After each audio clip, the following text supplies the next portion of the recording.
Bonjour Yann. Ça me fait plaisir de te retrouver après deux bonnes semaines de vacances indicatifs présents, on pourrait dire, n'est-ce pas?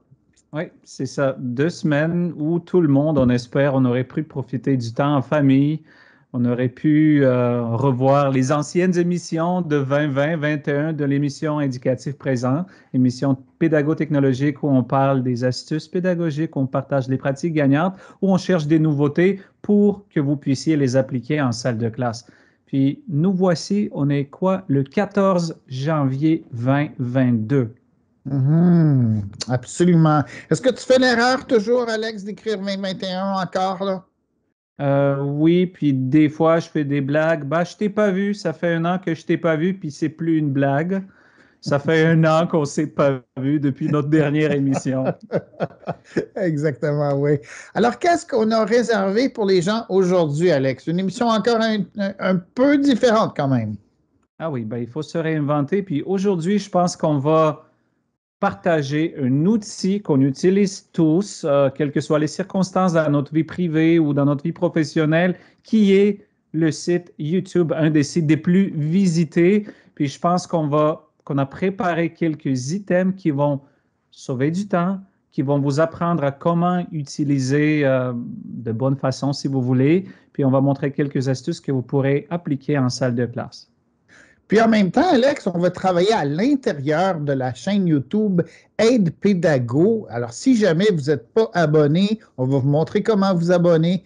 Puis on va aussi regarder par le même fait des choses des nouveautés qui sont dans la chaîne, puis que les gens devraient être très au courant. Puis je pense que tu as. Un bon moment de les inviter directement sur notre chaîne YouTube Aide Pédago, puis montre-nous quelles sont les astuces, comment je peux trouver facilement ce dont j'ai besoin.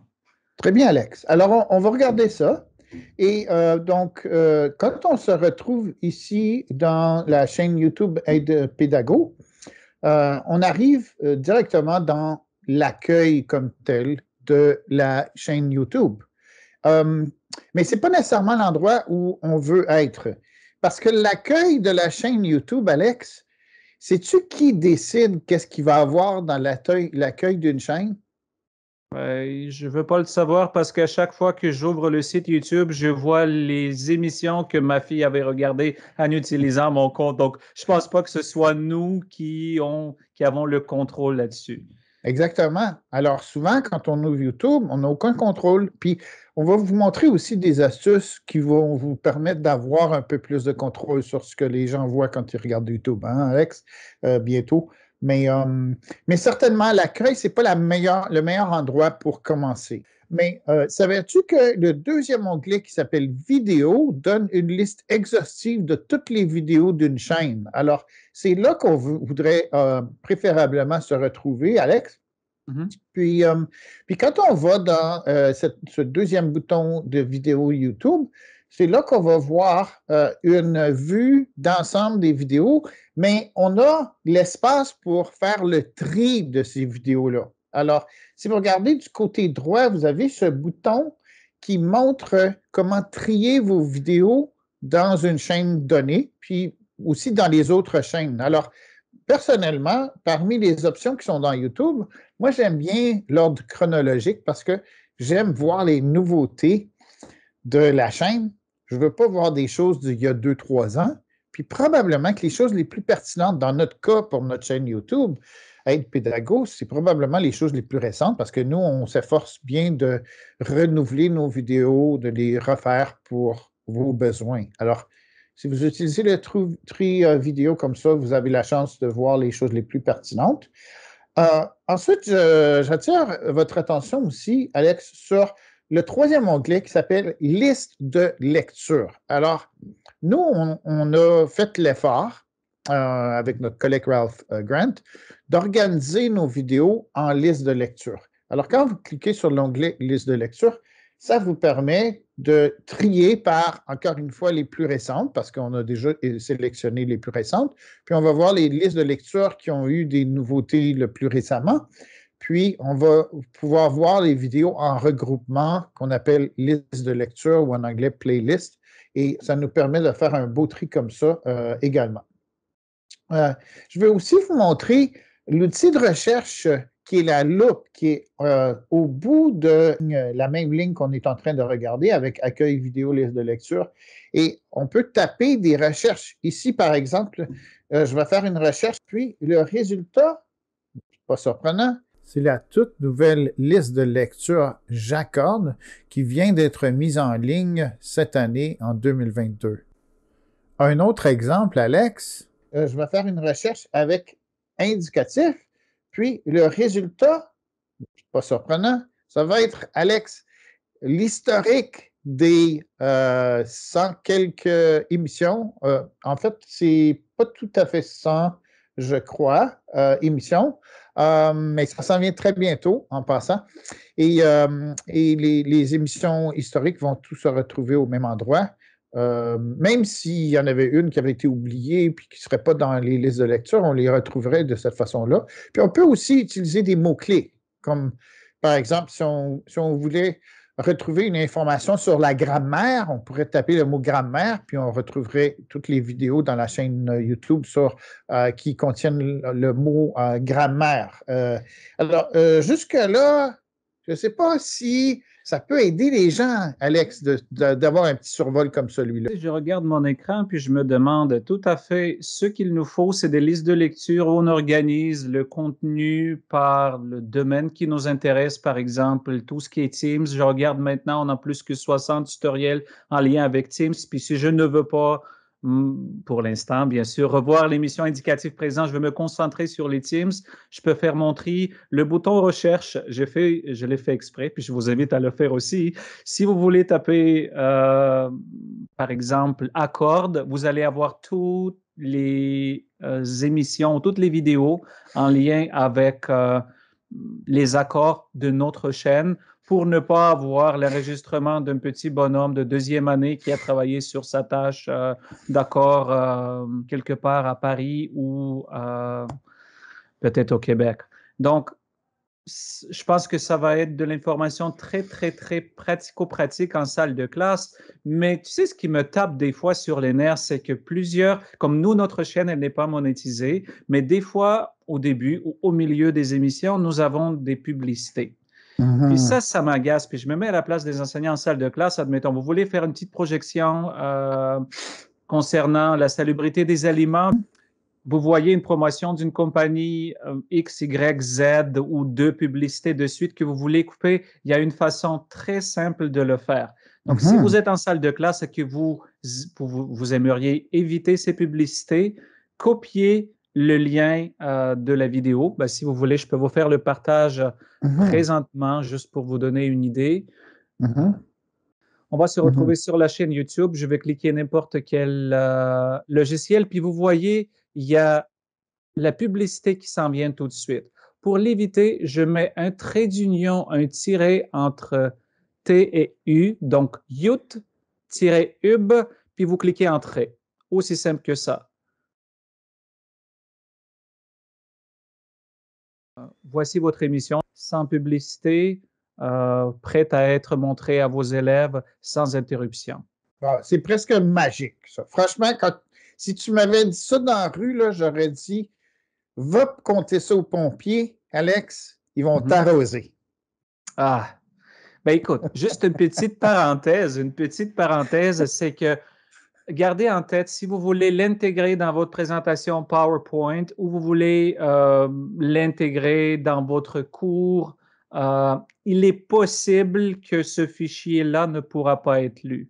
Donc, dans la plupart des cas, lorsque vous la mettez directement vous mettez des liens YouTube dans votre présentation, c'est coupé par défaut. Mais si vous mettez ce lien avec un petit tiret, éventuellement, le logiciel ne le reconnaîtrait pas. Donc, faites attention, faites les mises à l'essai au préalable, mais pour la session live ou la session en direct, c'est la solution, comme tu dis, magique pour éviter toutes sortes de publicités ou d'interruptions. Super, excellent.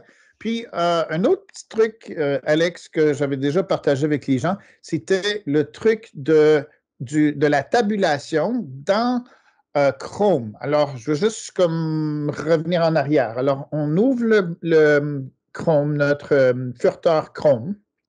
Ça ne fonctionne pas dans tous les furteurs. Ensuite, on fait une recherche en tapant youtube.com.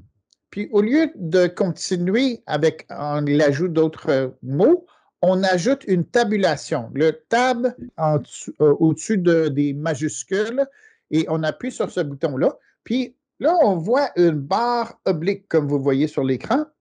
Et ensuite, vous pouvez commencer à taper votre recherche. Alors, si on tape youtube.com tab, puis on écrit indicatif, par exemple, mais là, c'est une autre façon d'aller chercher toutes les vidéos dans YouTube sur indicatif. Il faudrait écrire, bien sûr, aide pédago pour voir les vidéos de aide pédago, mais c'est une bonne façon d'aller rechercher la chaîne aide pédago avec des mots-clés spécifiques sans avoir à ouvrir YouTube, ouvrir la chaîne Aide Pédago, puis ensuite faire la recherche de la façon que je vous l'ai montré auparavant. Wow. Écoute, je pense que c'est déjà beaucoup pour nos spectateurs. Écoute, on avait revu aujourd'hui comment faire une recherche directe dans YouTube, comment retrouver l'information plus facilement sur notre chaîne YouTube, comment éviter la publicité, comment sont organisées les listes de lecture pour que vous restiez concentré sur ce qui vous intéresse le plus. Est-ce qu'on a le temps pour une petite astuce techno ou tu penses que c'est trop pour nos spectateurs? Ben moi, je pense que c'est une belle grosse astuce techno, toute notre émission, parce que ça permet aux gens d'aller faire d'utiliser YouTube plus efficacement pour trouver les centaines de vidéos qui sont répertoriées et contenues dans notre chaîne YouTube. Ah oui, Alors, tout à à moins que fait. tu aies quelque chose à ajouter, Alex. Moi, j'ai un petit disclaimer. Là, on a l'habitude, il n'y a pas d'avocat, mais nous, on n'est pas affiliés à YouTube, puis nous, on ne reçoit aucune compensation monétaire en le faisant. Nous, on veut juste rendre votre vie plus simple. Ouais. On veut vous outiller pour que vous soyez plus efficace dans l'exercice de vos fonctions, puis pour que nos élèves puissent en bénéficier aussi. Puis peut-être qu'on devrait juste faire une petite parenthèse, Alex, au sujet du trafic sur notre chaîne YouTube. Alors, premièrement, on nous a offert de faire une monétisation. Et bien sûr, comme tu le mentionnais, on a dit non. Alors, c'est pas rien. C'est que notre chaîne, si elle était une chaîne individuelle, aurait valu le coup pour l'individu qui l'aurait montée pour commencer à gagner des revenus. Bien sûr, nous, on choisit de ne pas monétiser notre chaîne. Et c'est grâce aux abonnés. Puis on est maintenant à 1650 abonnés. Je me souviens qu'on avait célébré les 1000 abonnés. Je crois que c'était l'an dernier au moment de la foire, si je ne me trompe pas. Oui. Donc, c'est énorme. Hein? C'est 600 personnes qui ont été, depuis le mois de juin l'an dernier, 650 personnes qui se sont ajoutées à la chaîne depuis le mois de juin de l'an dernier, donc dans une période essentiellement de septembre à décembre. Donc, quand même impressionnant. Puis on dirait que ça fait boule de neige. Puis aussi, c'est sûr que ça augmente aussi le nombre de vues. C'est ça. Moi, je pense qu'à un moment donné, on a montré les nombres de vues que les gens du Maroc, de la France, Belgique, Tunisie, Algérie, donc les pays francophones, effectivement, puisque nous, on parle français, mais aussi du Canada, de partout, du Nouveau-Brunswick, l'Alberta, qui nous regardent, qui sont nos abonnés. Restez avec nous, invitez d'autres personnes à joindre notre chaîne, donnez-nous des suggestions dans les commentaires. Puis on vous aime. Oui, on vous aime énormément. Puis restez à l'écoute. Tu sais, Alex, tu te souviens que notre désir au début septembre, c'était d'être capable de donner une petite idée aux gens de la prochaine émission. Alors, on vous met l'eau à la bouche tout de suite en vous disant que la semaine prochaine, on va parler de différenciation pédagogique. Puis ici à Viamonde, moi, je me souviens de ma première entrevue à Viamonde qui était il y a entre environ 16 ans. Et je me souviens que la différenciation, c'est comme la première chose qu'il fallait comprendre pour une entrevue pour entrer à Viamonde.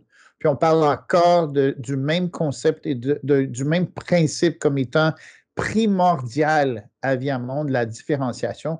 Je suis très fier de ça comme employé de Viamonde, puis je sais que toi aussi. Puis on va en parler la semaine prochaine. Donc, On sait déjà de quoi on va parler la semaine prochaine. On se rencontre au même moment à midi, vendredi prochain, à l'émission Indicatif présent. Merci Yann. De Au rien. revoir. Au revoir, Alex.